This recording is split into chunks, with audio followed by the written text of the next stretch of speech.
Então, boa noite. A gente hoje começa a nossa segunda etapa do curso de Biologia Molecular, pós-prova 1, né? Então, a gente vê a segunda metade dos conteúdos de Biologia Molecular, onde a gente basicamente vai falar sobre síntese de proteína, né, que é a tradução, nessa semana e na semana que vem. Depois a gente fala sobre regulação da expressão gênica, que são os pontos de regulação de como um gene vai levar à produção de fenótipos diferentes dentro dos organismos, né? E no final, as últimas duas aulas são sobre mutação e vamos tentar falar um pouquinho sobre reparo de DNA, ok? Então hoje a gente começa esse conteúdo de síntese de proteína, tradução e código genético, tá? Bom, eu gosto sempre de contextualizar um pouquinho, antes da gente falar da matéria em si, uma situação típica do cotidiano dos cursos, né? Então, todo mundo já deve ter ouvido falar da toxina diftérica, né? Produzida, né?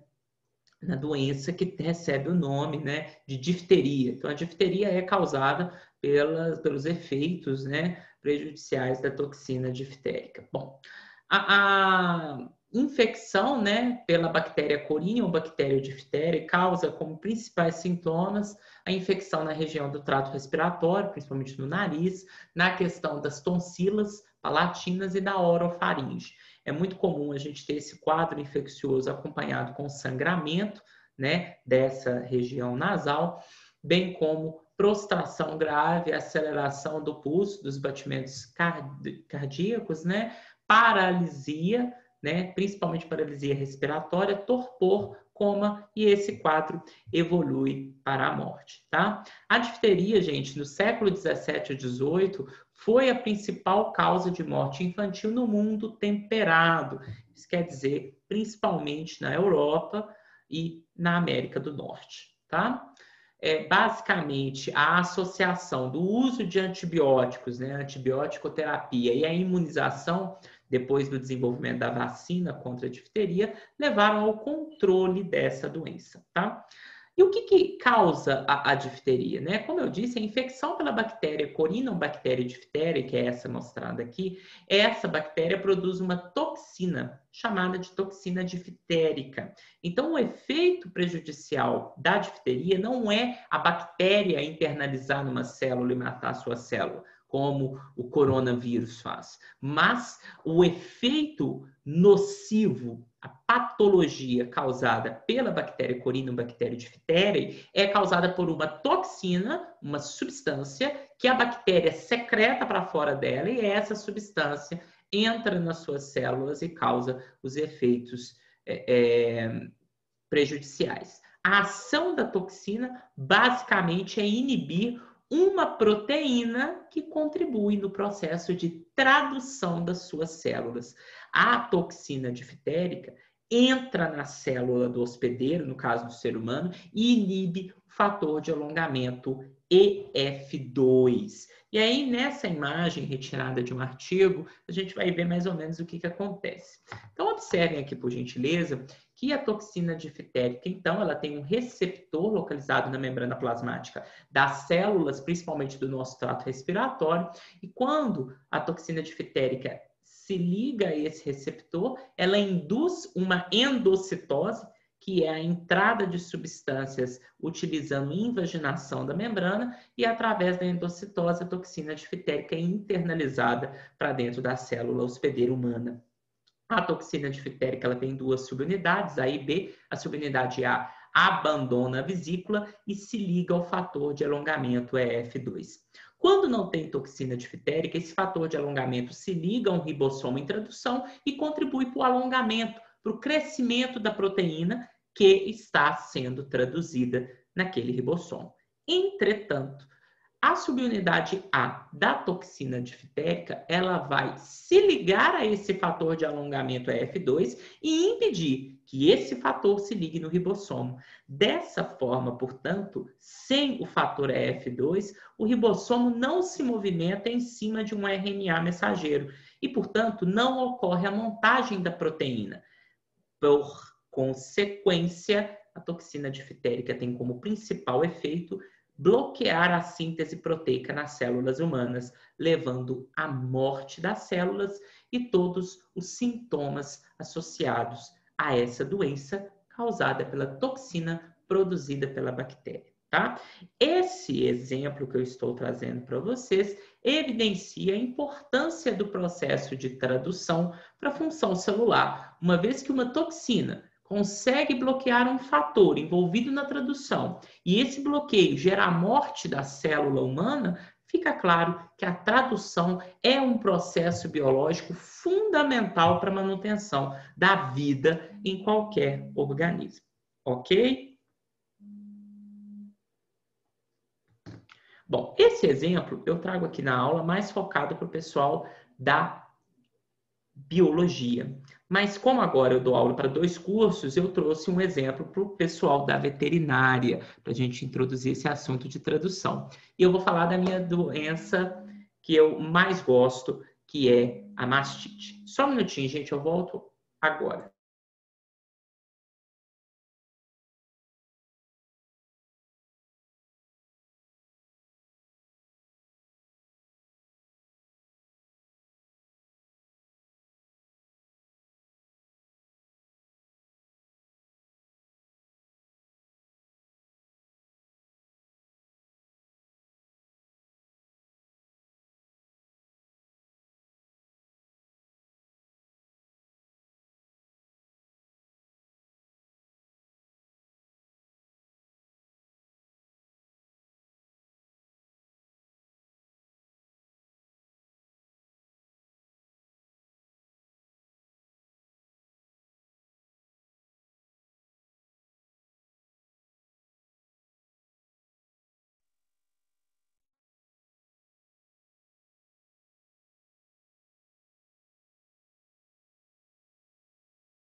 Voltando então, não sei se todos vocês sabem, pessoal, a mastite foi uma dos temas, né, que eu estudei um pouco durante a minha tese de doutorado, tá? A mastite é uma infecção da glândula mamária, acomete, obviamente, as fêmeas de mamíferos, e como está aqui no título do meu slide, o terror da bovinicultura de leite, né? Bom, a mastite ela causa os maiores prejuízos aos produtores de leite, principalmente de leite bovino, que é o principal leite produzido para fins comerciais no mundo inteiro. O grande objetivo da produção de leite é a alimentação humana, né? Tanto o leite líquido quanto os produtos derivados do leite, assim como o leite em pó, que é uma forma mais comum de se transportar o leite a longas distâncias. O que acaba acontecendo, pessoal? A mastite é causada por algum tipo de agente infeccioso que invade a glândula mamária do mamífero, se instala no interior dessa glândula mamária e causa uma infecção. Nós temos a principal causa de quadros de mastite é a invasão da glândula mamária por algum tipo de bactéria. E essa bactéria, ao se instalar e multiplicar dentro da glândula mamária, ela gera destruição da estrutura natural da glândula, principalmente descamamento do epitélio secretor e fibrose. Tudo isso acomete a glândula mamária com o quadro infeccioso de hiperemia, inflamação, dor, aumento da temperatura e, nos casos mais graves de mastite, a gente tem sangramento, então acaba saindo sangue nesse leite, além que a doença pode gerar um quadro de infecção generalizada e levar o animal à morte, tá? Nós temos bactérias que são transmitidas de um animal para o outro, muitas vezes pela mão do ordenhador ou pelos instrumentos de ordenha. Essas bactérias causam a mastite contagiosa e o principal agente etiológico desse tipo de mastite é a bactéria Staphylococcus aureus, e nós temos alguns agentes etiológicos, algumas bactérias que são comuns no ambiente da vaca, principalmente eliminadas pelas fezes, e acabam ficando ali no solo, na cama da vaca, e a vaca, ao deitar-se, né, ela entra em contato, o teto, com esse tipo de material, e essas bactérias ambientais, ou seja, comuns no ambiente da vaca, elas acabam entrando pelo orifício e adentrando a glândula mamária. Essas são as bactérias ambientais que causam mastite ambiental, sendo a mais comum delas, a bactéria mais abundante nas fezes de animais de sangue quente, a bactéria Escherichia coli. Tá? Independente do agente etiológico ser ambiental ou contagioso, o quadro clínico da mastite é dividido entre quadros clínicos, onde a gente tem sintomas evidentes no animal que ele está com uma infecção da glândula, e esses sintomas, além da vermelhidão, do inchaço, da temperatura elevada da glândula, é a presença de grumos no leite, detectados nesse teste tradicional chamado teste da caneca. Então, os primeiros jatos de leite do animal são lançados em cima de uma caneca de fundo preto, e quando observa-se a presença de grumos no leite, é um indicativo que o animal está com mastite clínica. E aí, nesse caso, ele é encaminhado para o tratamento mais utilizado hoje, que é a antibiótico-terapia. Então, você usa essas bisnagas contendo uma infusão de antibiótico que é aplicada dentro do próprio teto, né, dentro da glândula mamária, e esses antibióticos vão tratar, destruir essas bactérias que causam a mastite. Nós temos vacas com um quadro chamado de mastite subclínica, aonde a vaca não tem sinais clínicos da mastite, o úbere dela está normal, não está vermelho, não está inchado, ela não tem febre, o leite não forma grumos, mas ela já está com uma bactéria ali causando um aumento de células brancas recrutadas para a glândula, que está iniciando um processo pré-inflamatório, tá? E aí aumenta-se a quantidade de células somáticas no leite. Não sei se vocês sabem, junto com o leite, sempre são descamadas células, né? E uma parte dessas células são derivadas do sistema de defesa do animal. Essas células são perdidas junto com o leite. Quando a vaca está com mastite, seja clínica ou subclínica, o número de células brancas perdidas com o leite aumenta, e é um dos diagnósticos mais usados para prevenção e tratamento da mastite, tá? O grande problema, pessoal, é que dentro de um rebanho, conforme essa pirâmide que nós estamos observando aqui, a gente tem uma grande quantidade de animais sadios, mas a gente tem uma grande quantidade de animais com mastite subclínica, que acabam, principalmente se for contagiosa, contaminando os animais saudáveis. E aí esse quadro de mastite subclínica, quando não é tratado, ou quando o animal está suscetível a algum tipo de estresse, seja alimentar, térmico ou até mesmo de manejo, acaba evoluindo o quadro de mastite subclínica para clínica. E é aí que os grandes prejuízos são causados pelo descarte de leite de uma vaca em tratamento com antibiótico terapia, redução da produção de leite e até perda de tetos, quando a infecção, a inflamação evolui para um quadro muito grave e crônico. Tá? E por que você está falando de mastite numa aula de tradução? Bom, a grande maioria dos antibióticos utilizados no tratamento da mastite são drogas que têm a capacidade de bloquear a tradução de ribossomos bacterianos, mas não têm efeito sobre os ribossomos da vaca, sobre os ribossomos de uma célula eucariótica. Então é por isso que muitos antibióticos acabam impedindo que bactérias se reproduzam, são bacteriostáticos, e eles têm esse efeito por bloquearem o ribossomo bacteriano, impedindo a tradução bacteriana, mas não tem efeito nenhum sobre o ribossomo eucariótico. Então, portanto, não tem nenhum efeito prejudicial para as nossas células. Então, é por isso que eu estou falando de mastite, porque os antibióticos utilizados não só na mastite, mas no tratamento de várias doenças causadas por bactérias, eles bloqueiam a tradução bacteriana e, dessa forma, impedem que as bactérias façam proteínas para que possam se reproduzir. E, com isso, as doenças bacterianas, como a mastite, são tratadas até hoje utilizando os antibióticos. Nem todo antibiótico tem esse efeito, mas muitos deles, e no final da aula da semana que vem, eu vou trazer uma tabelinha para vocês mostrando quais são esses antibióticos que bloqueiam a tradução bacteriana, tá? Queria saber se vocês entenderam essa introdução com relação ao efeito da toxina diftérica e o efeito dos antibióticos no tratamento de doenças causadas por bactérias. Se tiver alguma pergunta ou dúvida sobre o assunto, mandem. Quem entendeu tudo, me dá um ok, por favor.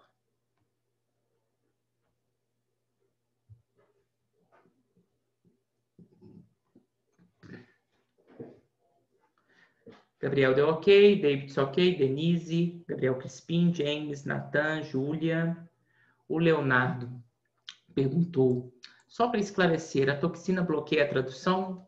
Sim, bloqueia uma das etapas da tradução, Leonardo, a etapa de alongamento. Então, até que os ribossomos conseguem começar a tradução de um RNA mensageiro, mas eles não alongam. Então, resumindo de uma maneira bem simples, sim, a toxina tem um efeito de bloquear a tradução em células do trato respiratório, onde os sintomas da difteria são mais evidentes. Ok, Leonardo?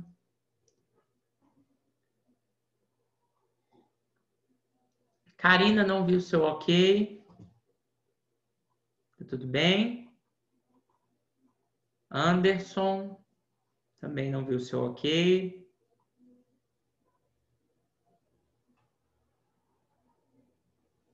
Gabriel Moreira e o Crispim deram ok. O Alexandre também não tinha visto, ok. Anderson, alguma pergunta? Não? Então tá. Bom, feita essa introdução, pessoal, agora a gente começa a falar de fato sobre a tradução. Beleza? Bom, nunca se esqueçam aquilo que a gente falou lá no início da transcrição. Todas as ações e propriedades de uma célula são fruto do conjunto de proteínas que aquela célula produz dentro do seu metabolismo, né? E nunca esqueçam daquilo que eu disse. Não é somente quais as proteínas estão sendo produzidas em uma célula, mas as ações e as propriedades das células também são definidas pela quantidade com que cada proteína é produzida. E o que define como uma proteína é produzida dentro de uma célula? O nosso famoso dogma central da biologia molecular, que já está na cabeça de vocês muito bem definido. Então, a gente sabe que lá no DNA existem os genes, que são as unidades transcricionais, que tem promotor, no caso dos eucariotos, tem exons e introns, e tem uma região regulatória na 3' UTR desse gene. Esses genes, independente do que eles vão produzir, eles são unidades transcricionais. Seus promotores são reconhecidos pela RNA polimerase, que vai fazer a transcrição desses genes em moléculas de RNA, que podem já ter a sua função, como é o caso dos RNAs transportadores e ribossômicos, mas o principal é o RNA mensageiro, que, como o próprio nome diz, ele carrega uma mensagem. Esses RNAs mensageiros são reconhecidos por complexos multiproteicos, que são os ribossomos, que vão fazer a tradução desse RNA mensageiro em uma proteína. E é a proteína, muitas vezes, que vai realizar a manifestação de um fenótipo, de uma característica no organismo. Quais proteínas são produzidas e a quantidade de cada uma delas. Não se esqueçam que esse é o dogma central padrão, aonde também não podemos esquecer que a molécula de DNA ela precisa ser replicada para que os seres vivos consigam fazer a sua reprodução. O processo de replicação do DNA, cujo principal componente é a enzima DNA polimerase, permite com que o DNA faça, de maneira semiconservativa, cópias de si mesmo. Esses processos, replicação, transcrição e tradução, são processos padrões, utilizados por todos os organismos na Terra, inclusive os vírus. Mas existem, como eu já disse, alguns processos que fogem do dogma central padrão, como é o caso da replicação do RNA, que é utilizada por alguns tipos de vírus que têm RNA polimerase dependente de molde de RNA. As RNAs polimerases que fazem a transcrição normal, elas dependem de molde de DNA, tá? E a transcrição reversa, baseada na enzima transcriptase reversa, exclusiva dos retrovírus, que usam molde de RNA para a produção de moléculas de DNA. Bom, por que eu estou trazendo o dogma central? Para reforçar uma coisa que eu disse na aula de transcrição. A regulação da expressão de um gene, isto é, se o gene vai ser expresso ou não, tem como principal ponto de regulação O início da transcrição. Então, o início da transcrição, se o promotor do gene vai ou não vai se ligar à RNA polimerase, é o ponto mais crítico, mais importante, que define se algum nível de proteína, isto é, se algum nível de expressão gênica vai existir para aquele gene, tá bom? Não se esqueçam do dogma central da Biomol, é talvez a mensagem mais importante que vocês têm que levar do curso de Biologia Molecular. Bom, gostaria, antes de eu mostrar o próximo slide, que pelo chat alguns de vocês me relatem como que é a estrutura de um RNA mensageiro maduro de eucarioto. Começando pelas 5 linhas em direção à 3 linhas dele, o que um RNA mensageiro maduro de eucarioto tem que ter? Bom, então o Davidson começou lá pelas 5 linhas, então ele começa com cap 5 linhas, show.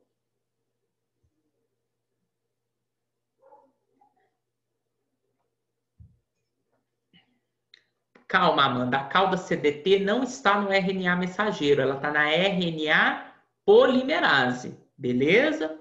Então tem que tomar cuidado. A cauda CDT é um componente da RNA polimerase, ela não aparece no RNA mensageiro. Bom, antes, eu estou entendendo o que você falou sobre gene, Davidson, mas o que vem depois do CAP 5' é o que o Leonardo trouxe, a região 5' UTR. Bom, Amanda, a região promotora, ela está no gene, mas ela não aparece no RNA mensageiro. Lembre-se, a RNA polimerase se ligou no promotor e começou a transcrever naquele nucleotídeo mais 1. Então, aquele nucleotídeo mais 1, ele não faz parte mais do promotor. Então, o promotor não é transcrito. Ele não aparece no RNA mensageiro maduro, tá? Então, até agora, CAP 5' do Davidson está certo, região 5' UTR do Leonardo está certo. Depois que termina a região 5' UTR, começa o quê? Em um RNA mensageiro maduro de eucariotos. Muito bem, James, as informações para a produção da proteína. A gente chama essas informações, James, de região codificadora de proteína, que na verdade é a junção do quê? Que começa com a letra E. É a junção dos exons, muito bem. Então, essa região codificadora, que a James está falando que contém informações para a produção de uma proteína, é a região formada pela união dos vários exons, depois que os introns são removidos. Começa com o A, o G, que é uma trinca que começa todas as regiões codificadoras e começa todos os exons 1, e termina com uma trinca que a gente vai ver que chama stop codon, que sempre termina o último exon. Depois que termina o último exon, depois desse stop codon, o que vem em um RNA mensageiro maduro? De eucarioto. Estamos lá no final dele. Antes da cauda poliar, tem uma coisa.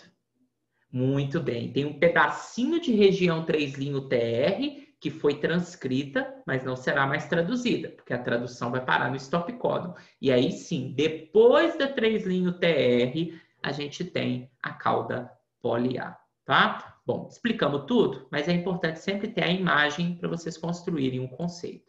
Então, esse RNA mensageiro maduro dos eucariotos, que foi processado a partir de um transcrito primário, ele tem de 5' para 3', que foi o sentido que ele foi transcrito, um cap 5', aquele nucleotídeo, Amanda, que é o primeiro a ser transcrito, ele não faz parte do promotor. Se a gente estivesse pensando no gene, o promotor estaria aqui, esse nucleotídeo está aqui.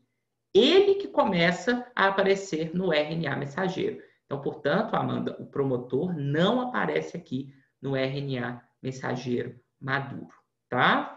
Então, aqui está o primeiro nucleotídeo transcrito, temos um pedacinho de 5' UTR, vem a união de todos os exons, que é o que a gente chama de região codificadora, que sempre começa com uma trinca de nucleotídeos chamada AUG, que marca o início do exon 1, e vai terminar com uma trinca de nucleotídeos que determinam um stop codon, que vai estar presente no último exon. Depois do stop codon, tem um pedacinho de 3' UTR, vem o sinal de polianilação, que foi importante para a edição da cauda poli-A, e aí vem a cauda poli-A. Esse é o RNA mensageiro maduro dos eucariotos, que vai ser reconhecido por um ribossomo e vai sofrer o processo de tradução. Mas eu pergunto para vocês, um RNA mensageiro maduro, sozinho, ele consegue ser traduzido ou ele vai precisar do auxílio de outros RNAs? E se precisa de auxílio de outros RNAs, quem são os RNAs que, junto do RNA mensageiro, vão produzir o processo de tradução dele em proteína?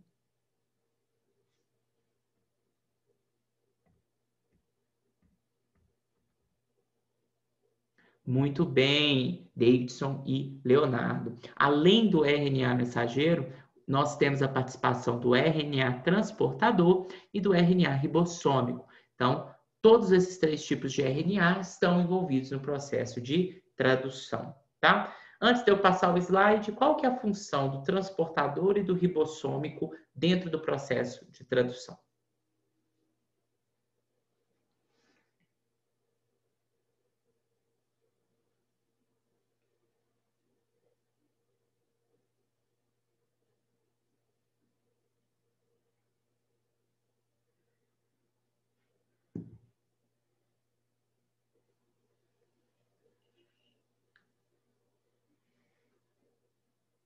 Bom, o Davidson mandou aqui no chat que o transportador ele vai fazer o transporte dos aminoácidos, conforme o RNA mensageiro vai sendo lido. Como o próprio nome diz, é isso mesmo. O RNA transportador ele transporta os aminoácidos para o local aonde a tradução está sendo processada. E o ribossômico? Por que ele é importante para a tradução?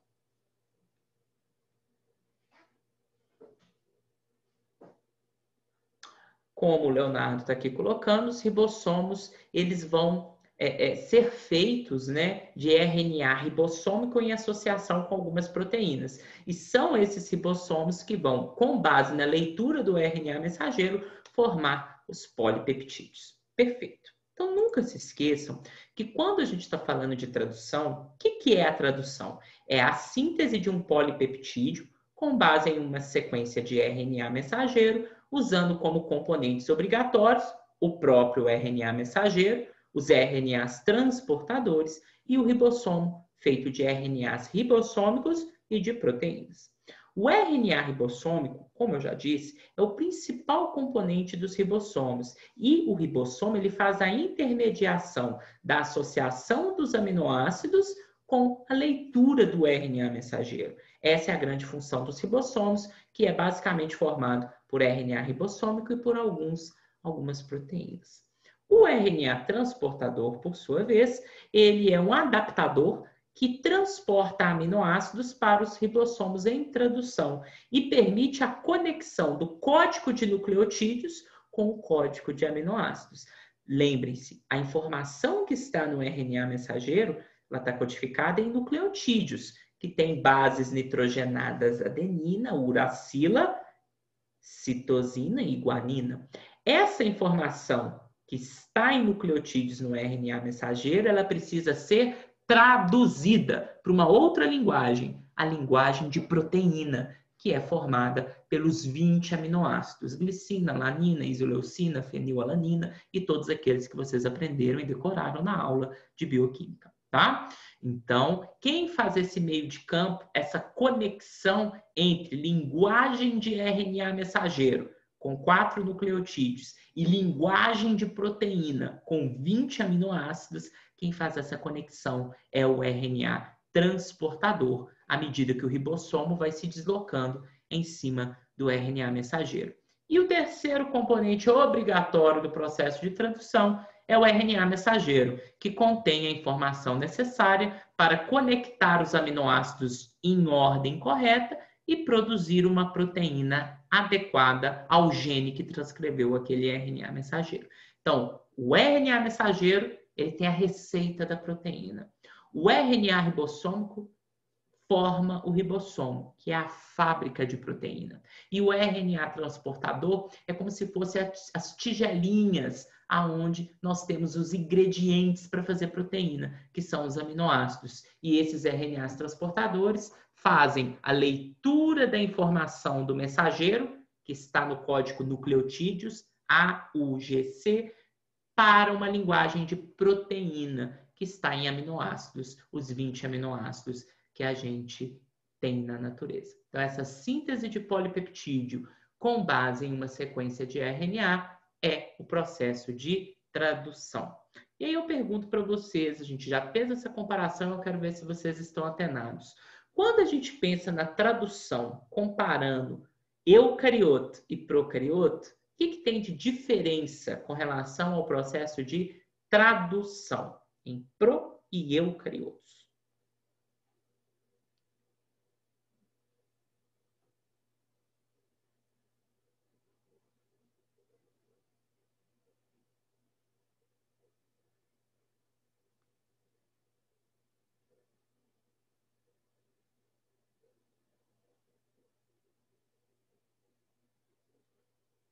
Bom, o Leonardo, ele disse que o local e a ordem, né, se diferenciam entre procariotos e eucariotos. E o Gabriel também reforçou a questão do local. O Davidson disse que procariotos tem o processo todo acontecendo num único local. Eu acredito que seja no citoplasma, já que os procariotos não têm núcleo, né? E aí, a Denise disse que o processo de tradução nos procariotos, devido a isso, ocorre concomitante à transcrição. Ambos ocorrem no citoplasma e ao mesmo tempo.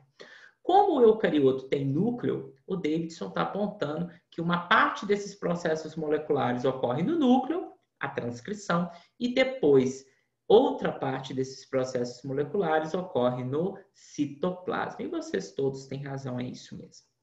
Então, quando a gente vê, observa, estuda o processo de tradução em procariotos, a gente percebe que, devido à ausência de núcleo, o DNA, as enzimas e os ribossomos estão todos no mesmo compartimento celular. Então, à medida que um RNA mensageiro está sendo transcrito, a região 5' dele já começa a ser traduzida pelos ribossomos. Então, a transcrição e a tradução ocorrem simultaneamente e no mesmo local no citoplasma de procariotos, tá? Quando a gente olha os eucariotos, os processos são localizados em compartimentos celulares diferentes e vão acontecer em momentos celulares diferentes também.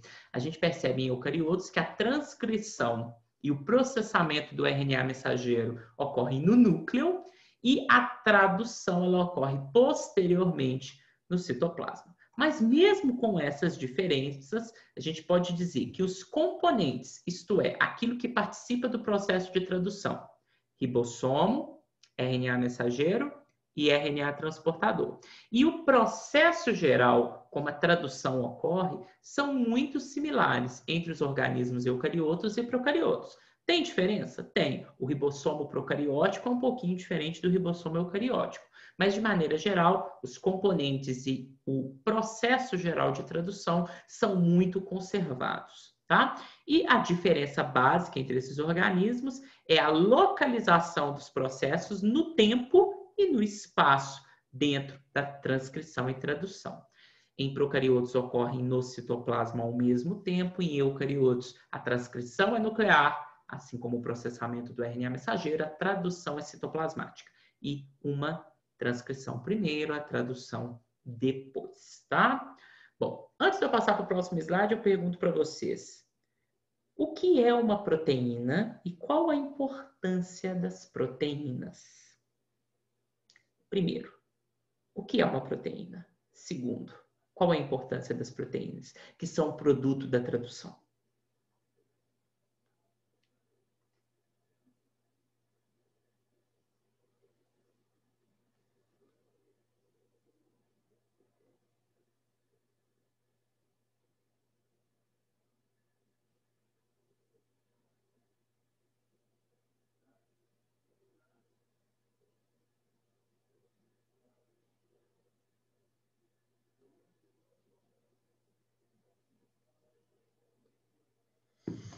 Bom, o Leonardo disse que são polímeros de aminoácidos. Concordo. Melhor definição para proteína é dizer que ela é um polímero de aminoácidos. Polímero é a união de vários monômeros, e monômeros são unidades repetidas que formam polímeros. De acordo com a definição do Leonardo, Os monômeros que formam as proteínas são essas moléculas, os aminoácidos, tá? Então, Davidson, a definição do Leonardo é perfeita. Proteína é um polímero de aminoácidos unidos por ligação. Qual que é o tipo de ligação que une os aminoácidos para formar uma proteína?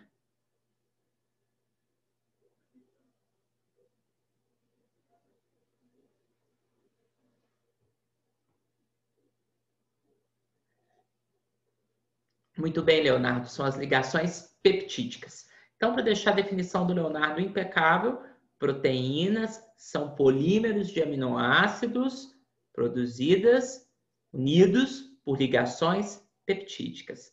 Agora vem a pergunta difícil, que geralmente é o tipo de pergunta que vocês têm dificuldade de responder. Qual é a importância das proteínas? Por que proteína é fundamental? Lembrem-se, quando eu bloqueei a tradução, eu matei a bactéria e tratei mastite. Quando eu bloqueei a tradução, eu causei uma doença que pode levar a pessoa à morte, como é o caso da difteria.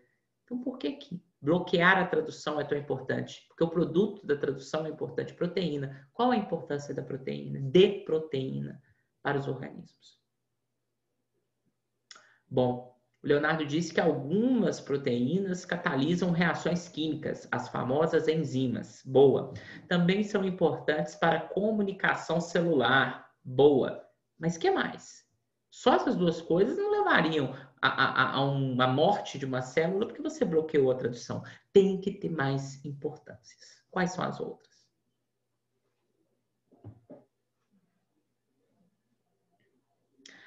Umas servem como fonte de nutrientes. Bom, eu até concordo, James, mas as proteínas, por exemplo, são a terceira fonte de energia para um organismo. Então, assim, não é uma grande importância das proteínas, não. Faz parte, mas não é uma função chave ser fonte de energia, não. Boa, Gabriel, tem uma grande importância estrutural. Nunca se esqueçam, gente, que todo aquele citoesqueleto, aquele monte de fibra que dá sustentação à célula, é fibra proteica. Então, citoesqueleto, filamento de actina, miosina, tubulina, todos esses filamentos que compõem o citoesqueleto celular são proteínas. Então, as proteínas dão sustentação e dão todo o arcabouço de estruturação da célula. O que mais? Pense em membrana. Membrana. Proteínas de membrana, que são fundamentais para o quê?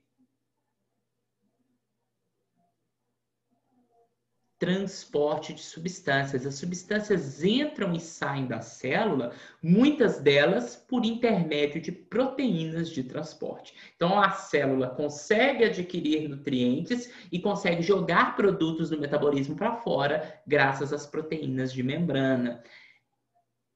Tem mais uma, que a gente está falando muito agora na pandemia de Covid-19.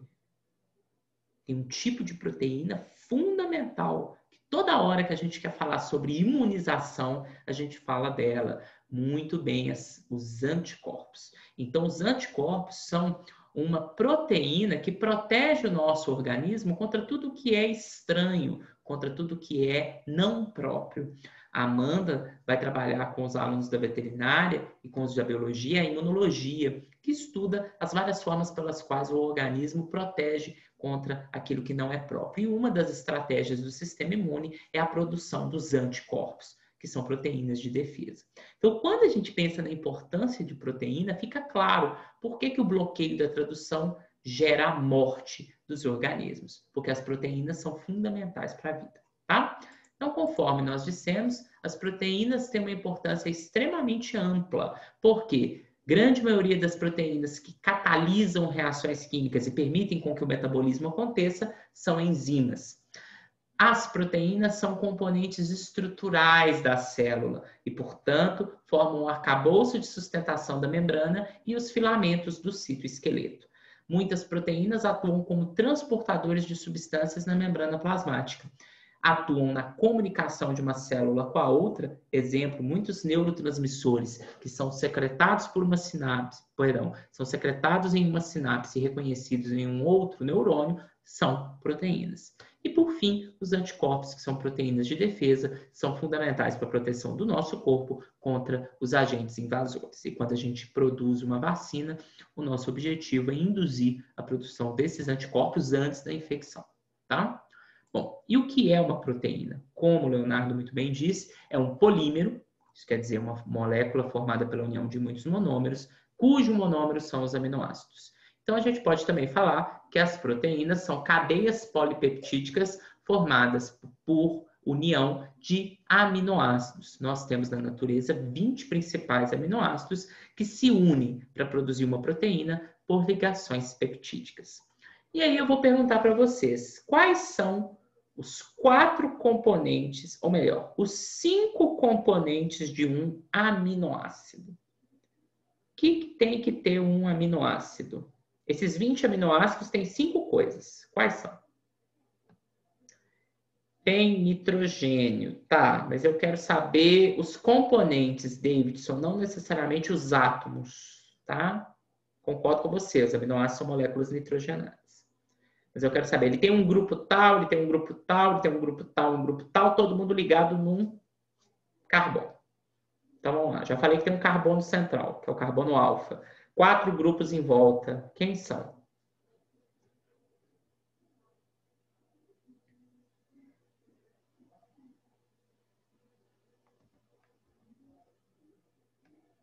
Bom, a gente sempre tem um grupo amino e é lá que está o nitrogênio, tá, ô Davidson? A gente sempre, como a Denise falou, tem um grupo carboxila.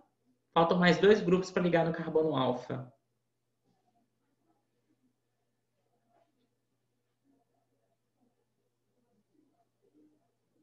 Tem um radical, que é um grupo que diferencia os 20 aminoácidos uns dos outros. A Ana Carolina tem razão. E falta o terceiro grupo, que é tão simplesinho, é um átomozinho pequenininho, menor átomo da tabela periódica. Todo aminoácido tem esse átomo lá, assim. O hidrogênio, muito bem.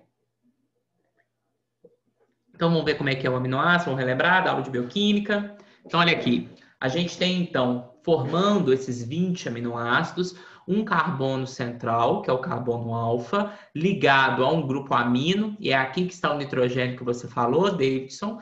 Aqui a gente tem ligado ao carbono alfa um grupo carboxila, COH, a gente tem aqui um hidrogênio e um R, que é o grupo radical ou cadeia lateral. Os 20 aminoácidos têm em comum o grupo amino, o hidrogênio e o grupo carboxila, e são diferenciados uns dos outros pela cadeia lateral, pelo grupo radical. A natureza química, o tamanho, o pH que esse aminoácido gera em solução são características que permitem a gente separar os aminoácidos nos grupos polar, apolar, de natureza ácida ou básica, que vocês, obviamente, aprenderam lá na bioquímica e não cabe aqui no escopo da Biomol retomar esse assunto. Só estou relembrando para que a gente possa dar prosseguimento aqui ao nosso conteúdo, tá? Bom, como que eu faço a ligação peptídica de um aminoácido com o outro? Qual parte de um aminoácido vai reagir com outro aminoácido para que eles se unam por uma ligação peptídica? Que a gente reage de um aminoácido com o outro para que eles se liguem e estejam unidos por ligação peptídica? A gente vai fazer uma ligação, uma reação de desidratação, Davidson, a gente vai fazer uma reação de desidratação, tá? Produzindo a ligação peptídica, envolvendo quais grupos dos aminoácidos?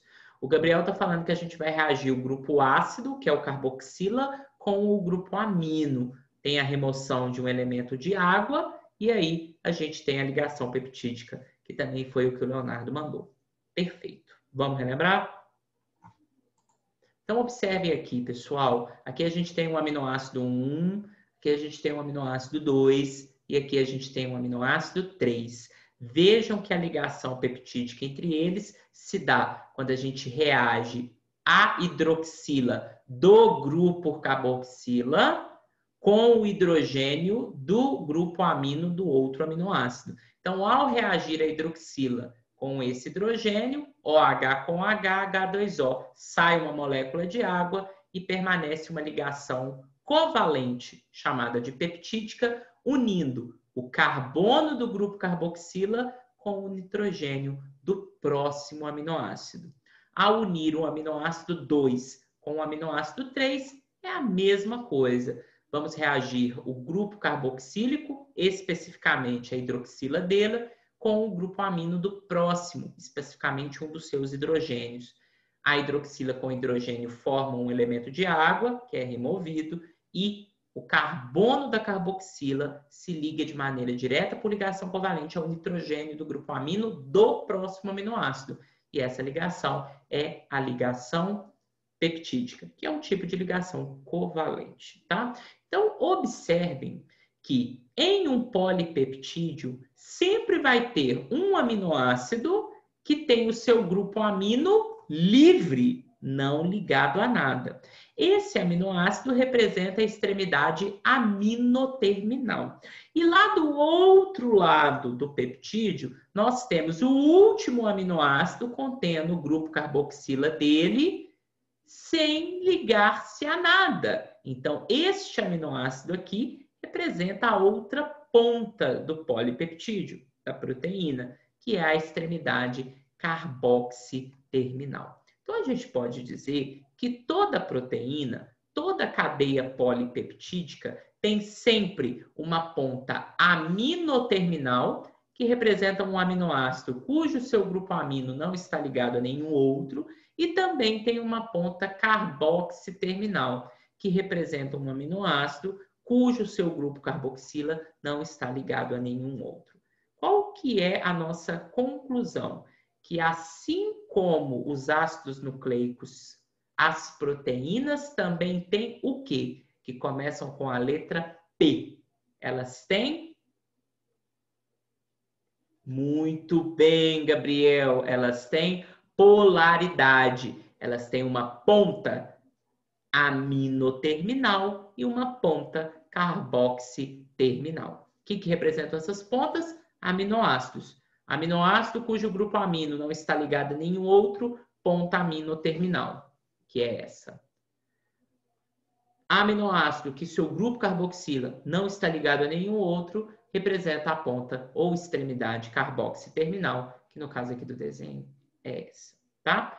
Bom, quais são os níveis de estrutura de uma proteína e o que determina a função de uma proteína?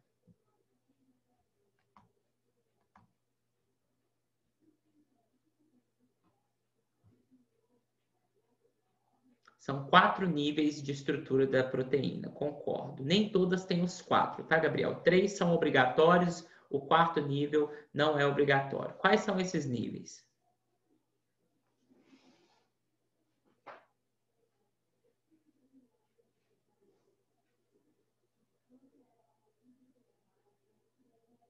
Estrutura primária, secundária e terciária são os 3 obrigatórios, e tem aquele que se aplica a algumas proteínas, que é o nível de estrutura quaternária, tá? De acordo com Leonardo, a estrutura terciária está relacionada à função da proteína. Por que, Leonardo? A estrutura terciária é o que da proteína? Forma. E a forma de uma proteína é que está diretamente relacionada à função de uma proteína, tá? Então, vamos relembrar aqui rapidinho da aula de bioquímica os níveis estruturais de uma proteína, tá? Então, a gente tem, como os meninos falaram, o nível de estrutura primária, o nível de estrutura secundária, o nível de estrutura terciária e, para algumas proteínas, o nível de estrutura quaternária.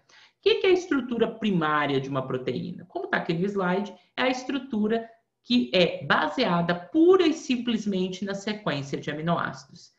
Estrutura primária, eu virar e falar, o aminoácido 1 é uma glicina, ligado ao aminoácido 2, que é uma alanina, ligado ao aminoácido 3, que é uma glicina de novo, ligado ao aminoácido 4, que é uma fenilalanina. Então, eu estou falando da sequência de aminoácidos, estou falando da estrutura primária de uma proteína. Quando eu começo a observar que ocorrem interações entre os aminoácidos que fazem com que a estrutura primária se dobre, nós temos o início da formação de estruturas secundárias. Então, são dobramentos da estrutura primária causados pela interação entre aminoácidos que estão próximos na cadeia polipeptídica. À medida que a estrutura secundária se dobra ainda mais, devido à interação dos aminoácidos distantes na cadeia polipeptídica, essa proteína ela se novela e ela assume um formato tridimensional, é a estrutura terciária. E o formato tridimensional de uma proteína, acreditem, é o principal determinante da sua função. Então, a função de uma proteína está diretamente relacionada com a sua forma, isto é, com a sua estrutura terciária. Algumas proteínas, na verdade, elas são formadas por 2 ou mais cadeias de polipeptídicos, que podem se associar e criar uma estrutura quaternária. Então, quando a proteína é formada pela união de várias cadeias polipeptídicas, ela tem um 4º nível estrutural, que é o quaternário. Por isso que eu disse, Gabriel, que nem toda proteína tem estrutura quaternária. Só tem aquelas que são formadas por mais de uma cadeia de polipeptídeos, tá? Queria saber se até agora está tudo claro, pessoal. Se tem perguntas ou dúvidas sobre essa revisão de proteína antes da gente entrar no código genético. Se está tudo certinho, me dê um ok. Se tem alguma pergunta ou dúvida, por favor, façam.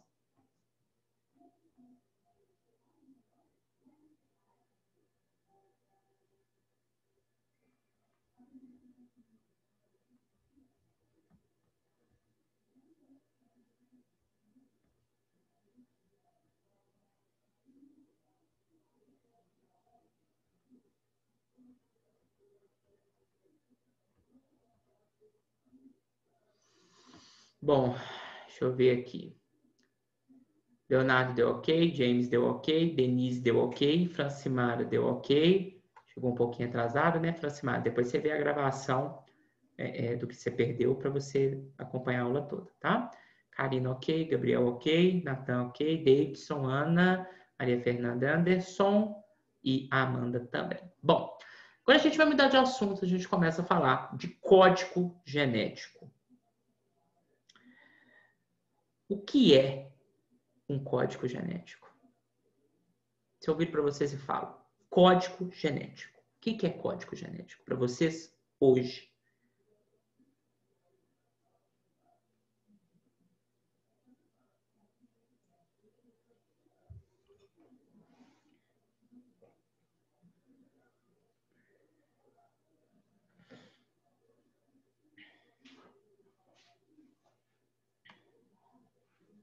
O que é o código genético?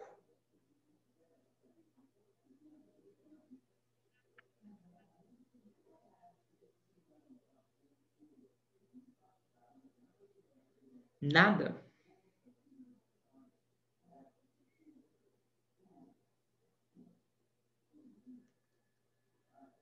Código genético. Ordem de informações genéticas, Leonardo apontou. A sequência de aminoácidos. O Davidson começou a chegar na grande área, mas ainda está longe do gol. Não é bem ordem de informação genética, tá, Leonardo? Código genético. O que é o código genético? Melhora a sua resposta, Davidson, ou alguém ajude o Davidson. Não é só isso. Tem código genético.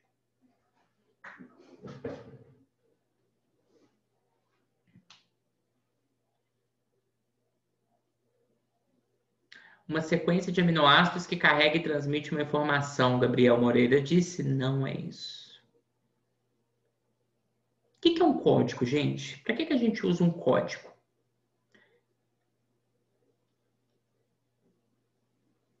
O que é um código? Esquece o genético. Pensa só em código.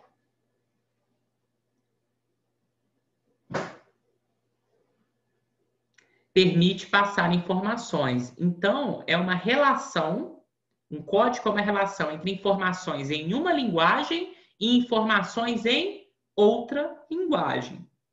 Exemplo, se eu quero fazer um código secreto para transmitir uma mensagem, exemplo, AZU.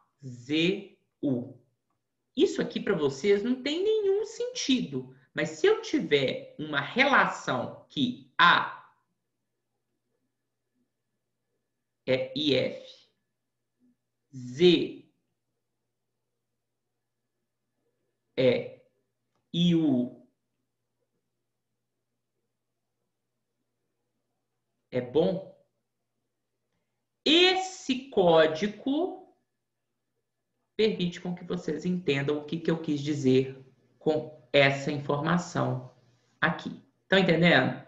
Então, a informação que eu passei está numa linguagem, AZU. A partir do momento que eu te dei um código, você relacionou ali uma forma de linguagem com outra forma de linguagem, que são as palavras comuns da língua portuguesa. E a partir do momento que eu te dei o código, você pôde fazer a tradução desta informação numa forma que você entende. Então, você sabe que o A significa IF, o Z significa e o U significa bom. Então, o que eu quis dizer com AZU é IF é bom, ok? Isso é um código, é uma relação que a gente estabelece entre linguagens diferentes, tá? Isso é código. Agora, vamos pensar. Código genético, dogma central da biologia molecular que a gente revisou, tá aqui para vocês lembrarem. O que o código genético, então, vai fazer? Ele é uma relação entre a linguagem que está em X para uma linguagem que vai estar em Y. Muito bem, Leonardo. O código genético é a relação entre a linguagem que está na sequência das bases dos ácidos nucleicos, seja o RNA ou o DNA, e a sequência correspondente em aminoácidos em uma proteína. Então, quem faz essa relação entre aquela linguagem de nucleotídeos que está no código A, G, U, C e a linguagem de proteína que está no código de 20 aminoácidos, quem faz essa relação é o código genético. Ok, pessoal? Então, o que é o código genético? Uma definição bem simples e objetiva. Ele é a relação entre a sequência de bases no DNA ou no RNA mensageiro, e basicamente nós trabalharemos com códigos usando o RNA mensageiro, e a sequência correspondente de aminoácidos que vai aparecer na proteína, ok? Qual que é a unidade do código genético? São os códons. E o que é um códon? É um conjunto de nucleotídeos que vai codificar um aminoácido. Portanto, a gente fala que o códon é a unidade básica do código genético. Códon, portanto, é o número de nucleotídeos que codifica um aminoácido.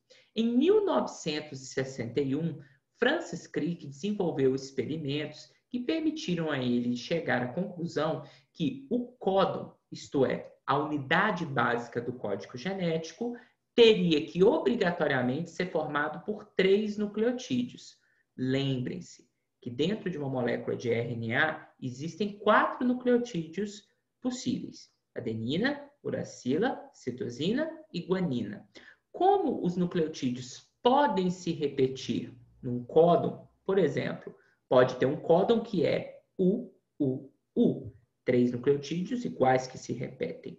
Usando essa lógica, 3 nucleotídeos formando códon, tem 4 bases na primeira posição, 4 bases na segunda posição, 4 bases na terceira posição, permitindo a obtenção de 64 códons. 64 códons cobrem com sobra os 20 aminoácidos codificados. Então, o código genético, ele é baseado na sua unidade básica, o códon, em que 3 nucleotídeos do RNA mensageiro, por exemplo, levam à tradução de um aminoácido. São 64 códons, porque são 64 combinações dos 4 nucleotídeos que existem no RNA que cobrem os 20 aminoácidos diferentes.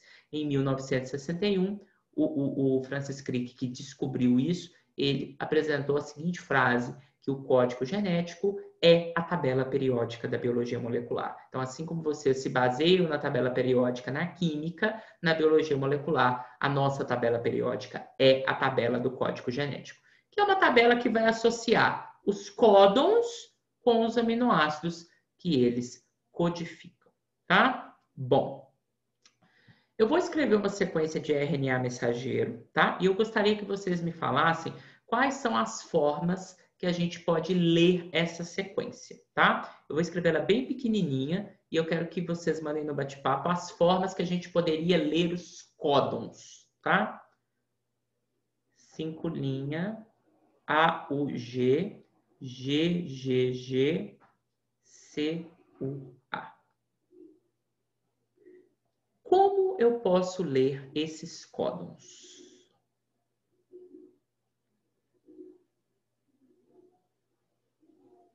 Ou melhor, me digam quais são os códons que vocês veem nesse RNA mensageiro. Qual que é o primeiro, qual que é o segundo, qual que é o terceiro? Qual que é o quarto, qual que é o quinto, se tiver.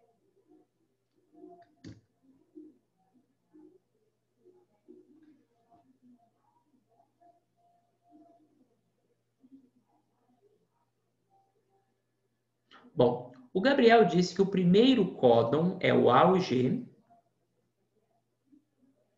o segundo códon é o GGG e o terceiro códon é o CUA. Tá? Então, para o Gabriel, existem 3 códons. Pergunto para você, Gabriel, existe alguma sobreposição de nucleotídeos entre os 3 códons que você identificou? Eles têm algum nucleotídeo que é compartilhado entre mais de um códon?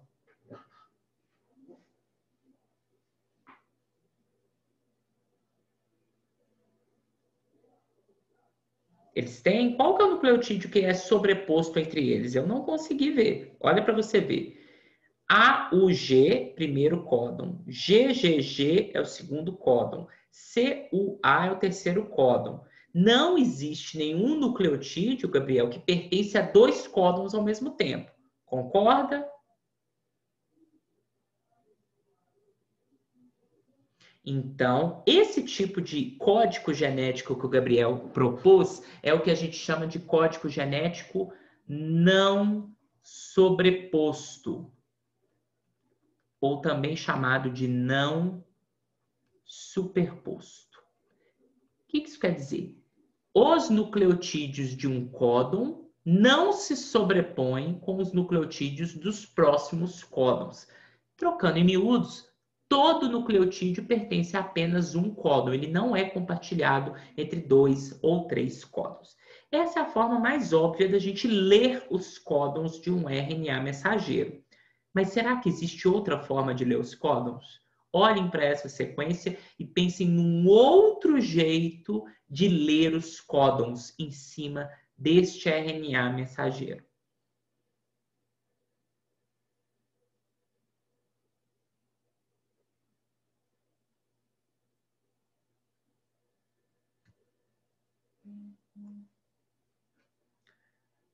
AUC. Por que AUC? Você trocou esse G aqui? Não, aqui é um G. Você está lendo igual, Gabriel. Você está fazendo a mesma leitura. AUG, GGG, o Leonardo. Tem que pensar um pouquinho mais. Uma outra forma de ler. O Davidson está pensando em ler no sentido contrário. Já vou te adiantar, Davidson. A gente vai fazer a tradução no sentido da vida. Qual que é o sentido da vida? De 5 linhas para 3 linhas. Então, não vai fazer da direita para a esquerda, não. Tá? Ah, agora eu entendi, o Leonardo. Entendi o que você quis propor. Não, não vamos fazer a leitura de trás para frente. A tradução é feita no sentido da vida, tá? De 5 linhas para 3 linhas. Então, é da esquerda para a direita.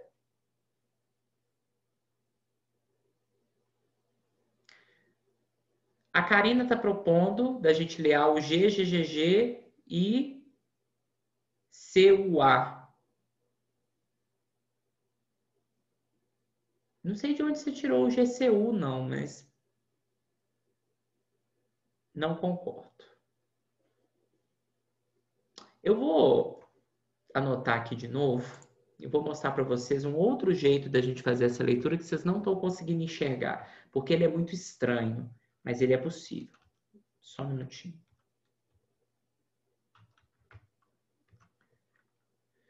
Vou apagar meus desenhos para não ficar.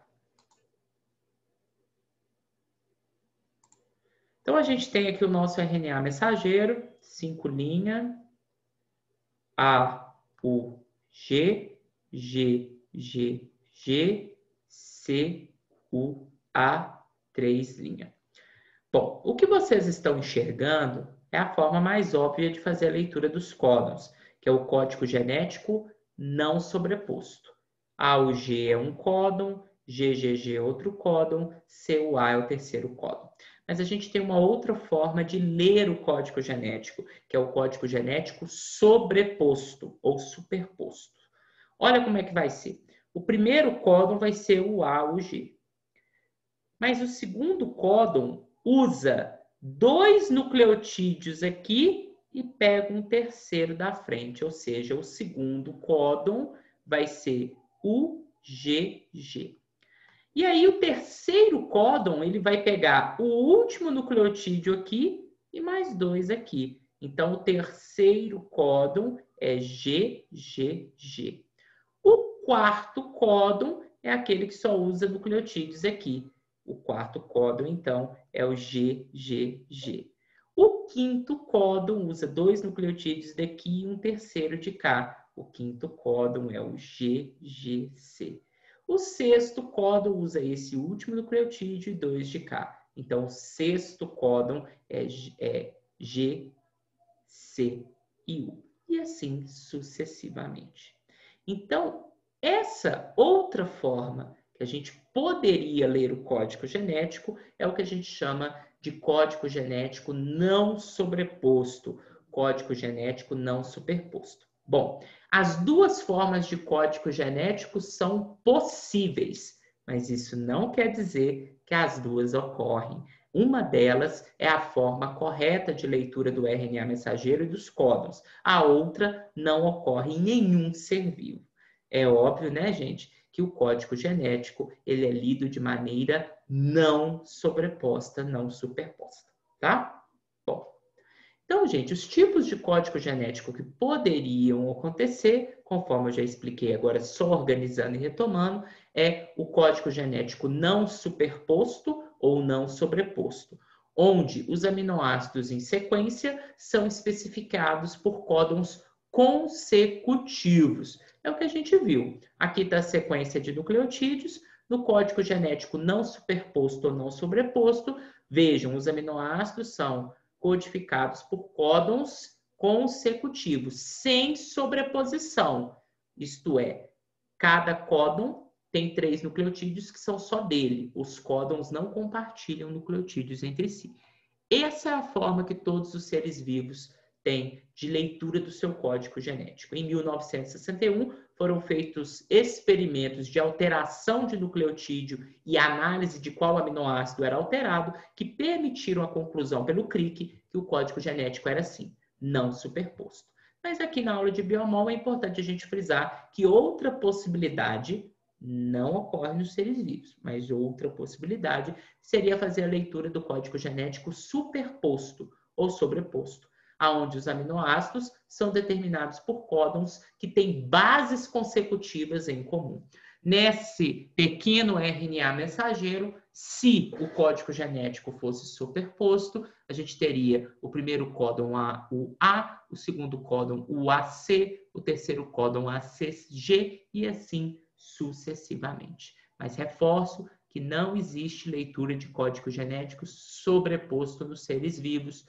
Todos os seres vivos fazem a leitura do seu código genético de maneira não sobreposta, não superposta. E isso foi proposto em 1961 por experimentos que analisavam o efeito de trocar um nucleotídeo sobre os aminoácidos. Rafael, por que esse tipo de experimento mostrou que o código genético era não superposto? Porque toda vez que alterava-se um nucleotídeo, só um aminoácido era alterado. Se o código genético fosse sobreposto, um mesmo nucleotídeo ia aparecer em vários códons. Então, acho que vocês concordam comigo. Ao alterar um nucleotídeo, num código genético superposto, iríamos ter alteração de vários aminoácidos. Como a conclusão do experimento foi que um nucleotídeo, alterava um aminoácido, chegou-se à conclusão que o código genético era sobreposto.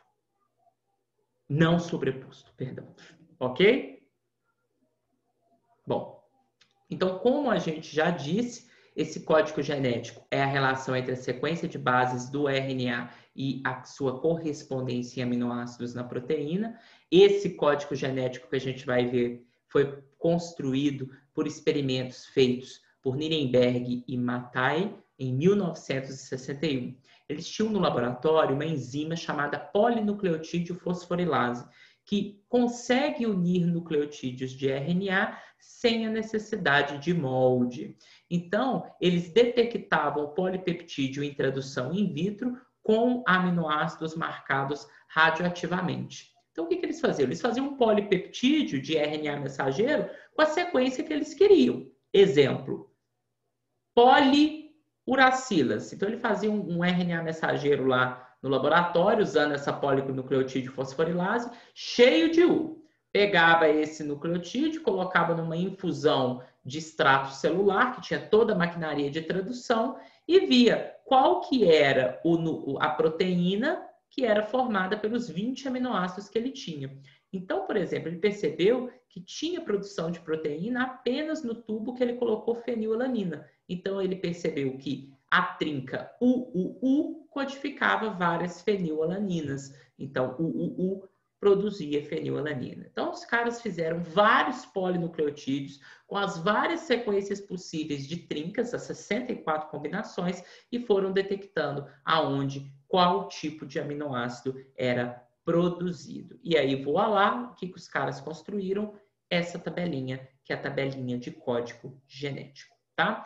Então, os caras, quando fizeram os experimentos, eles perceberam que desses 64 códons, nem todos eram codificadores de aminoácidos. Dos 64 códons, 3 eram códons sem sentido, porque eles não tinham nenhum aminoácido que os codificava. Eram os códons de parada. Rafael, o que é esse códon de parada? É o stop códon. É aquela trinca que eu falei com vocês que termina o último exon e que sinaliza para o ribossomo que a proteína acabou e que a tradução pode se encerrar, tá? Então, dos 64 códons que existem, 3 são códons de parada. Sobram, portanto, 61 códons com sentido, ou seja, que traduzem aminoácido.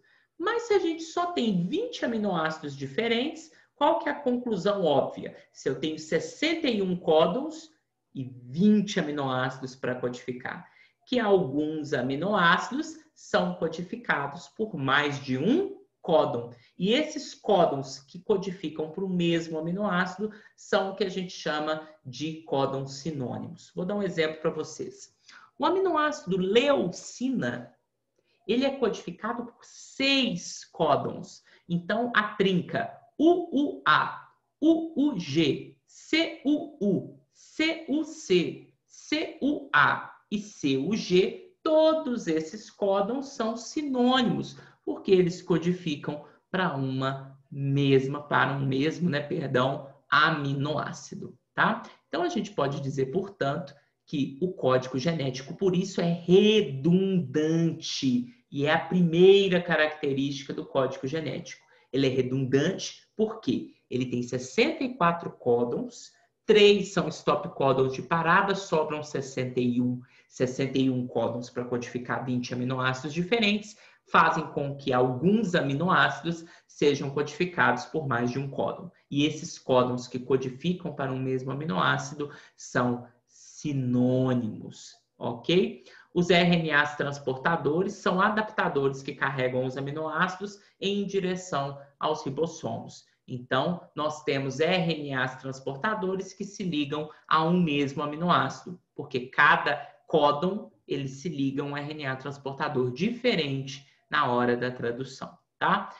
RNAs transportadores isoaceptores são aqueles que carregam o mesmo aminoácido e que, portanto, vão ser reconhecidos por esses códons sinônimos, tá bom? Só mostrando como que a gente faz a leitura da tabela de código genético, vejam que sempre desse lado a gente está falando do primeiro nucleotídeo do códon, que é a ponta 5' do códon. Nessa linha, a gente está falando do segundo nucleotídeo do códon, do meio. E aqui a gente tem a conclusão com o terceiro nucleotídeo do códon, que vai estar na 3' do códon. Então, lendo a tabela, o códon formado na 5' pela base C, no meio pela base C e na terceira posição pela base C é o CCU, que codifica para o aminoácido prolina. Outro exemplo, o códon formado na base de 5', letra A, seguida pela base do meio de letra A, e a terceira base de letra U é o AAU. A AU codifica para asparagina. E é assim que a gente faz a leitura dessa tabela. Primeira conclusão do código genético, primeira característica dele, ele é redundante, porque temos mais de um códon codificando para o mesmo aminoácido, ok? Não entendi a pergunta, Gabriel. Exólica a expressão gênica? Eu não sei o que você quis dizer com exólica.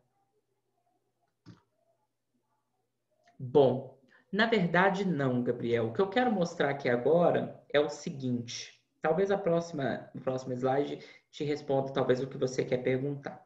Quando a gente pega essa tabela de código genético e muda a disposição dela, olha o que eu vou mostrar para vocês. Aqui a gente tem os códons.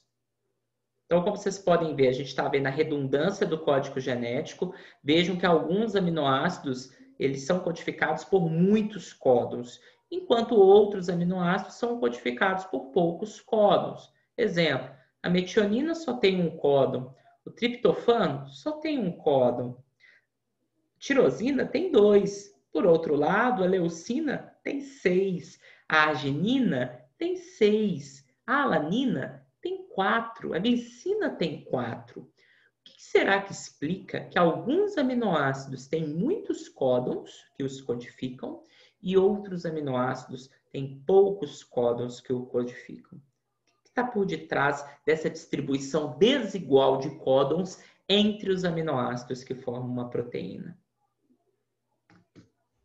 Vamos ver se alguém propõe alguma coisa.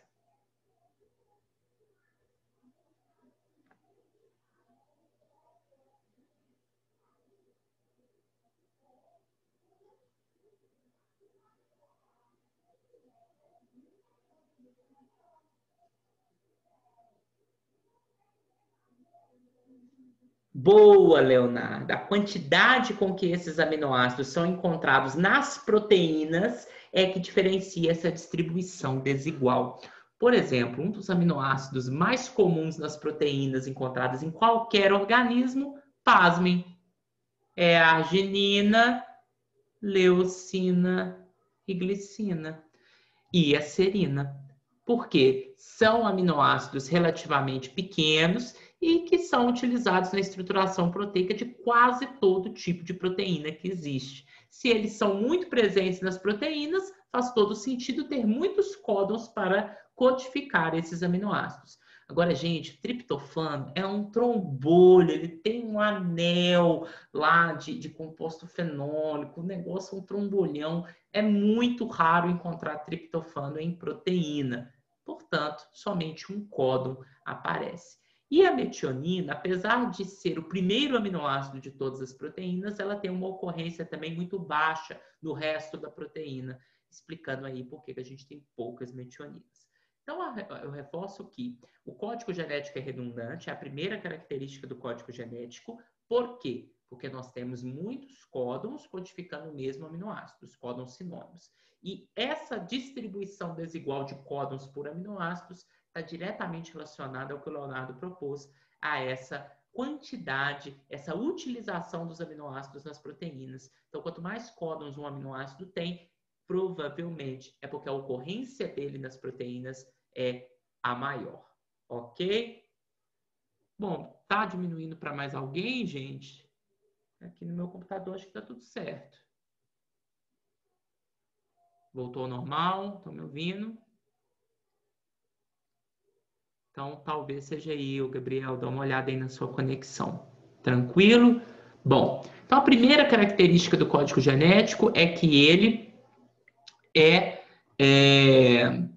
como eu disse, redundante, tá? Segunda característica do código genético é o que a gente já disse, ele é não sobreposto ou não superposto. Cada nucleotídeo pertence a um códon. Então, quando a gente estabelece a matriz de leitura, é a forma pela qual a gente vai ler os códons. E durante essa matriz de leitura, percebam, os nucleotídeos de um códon não são sobrepostos com os nucleotídeos do próximo códon, né? Então, nós temos 3 matrizes de leitura possíveis para cada um dos RNAs mensageiros. E o que define a matriz de leitura correta? O códon de início, o AUG. Toda tradução, toda matriz de leitura correta de uma proteína começa com o códon AUG. E é por isso que eu disse para vocês que toda proteína, quando é traduzida, o primeiro aminoácido dela é uma metionina, tá? Então, a gente já tem 2 características do código genético. Ele é redundante e ele é não superposto. Terceira característica do código genético. Existem códons de término, que são códons que não codificam para aminoácido. A gente chama esses códons de sem sentido. São eles o UAA, UAG e UGA, tá? Esses códons, quando são lidos pelo ribossomo, eles não vão ter um RNA transportador complementar, porque eles não vão codificar aminoácidos. E eles sinalizam para o ribossomo que a tradução deve acabar e que provavelmente a proteína já está completa. A última característica do código genético é que ele é universal. Quando eu falo que o código genético é universal, é que o mesmo códon, ele codifica o mesmo aminoácido para todos os organismos da Terra. Mas como a biologia é uma disciplina, é uma área que não segue regras, nós temos exceções ao código genético universal. Mesmo ele sendo uma característica importante do código genético, ele tem exceções na sua universalidade, tá? Observe essa tabela. Então, a gente tem algumas bactérias, como é o caso do Mycoplasma capricolum, que o códon UGA, que é um códon de parada no código genético universal, lá nessa bactéria codifica para triptofano. Tá? No DNA mitocondrial humano, de leveduras, de tripanossomos e de algumas plantas, existem códons que são com uma mensagem no código universal, mas nessas mitocôndrias eles codificam para outra informação. E no DNA nuclear de tetrarrimina e de paramécio, alguns códons de parada, como está na tabela, codificam para glicina, tá? Então, mesmo que o código genético seja universal, onde o códon codifica para o mesmo aminoácido em quase todos os organismos, existem pouquíssimas exceções, conforme a gente viu aqui, tá? Para concluir a aula de hoje, reforço que para que o processo de tradução ocorra, são necessários 3 RNAs. O RNA mensageiro, processado nos eucariotos, que carrega a informação na qual a sequência de nucleotídeos do RNA mensageiro determina a sequência de aminoácidos que vai compor a proteína. O segundo RNA que participa do processo de tradução é o RNA ribossômico, que é um dos constituintes estruturais mais importantes dos ribossomos e que vai dar início à tradução. Então, o RNA ribossômico que participa dos ribossomos é fundamental para o ribossomo se ligar ao RNA mensageiro e reconhecer aquele AUG, que é o primeiro códon que marca o início da tradução. E os RNAs transportadores, como o próprio nome diz, eles carregam os aminoácidos para os ribossomos, aonde a proteína está sendo produzida. E são os RNAs transportadores que decodificam o código genético. É o RNA transportador que lê o códon no mensageiro e sabe qual que é o aminoácido correto que precisa ser inserido na proteína em desenvolvimento. E aí, na aula da semana que vem, a gente vai falar de cada um desses RNAs, né? E do processo de tradução, como que ele ocorre nos organismos. Tranquilo? Tem perguntas ou dúvidas, pessoal? Quem entendeu tudo, me dê um ok. Perguntas ou dúvidas, por favor, façam.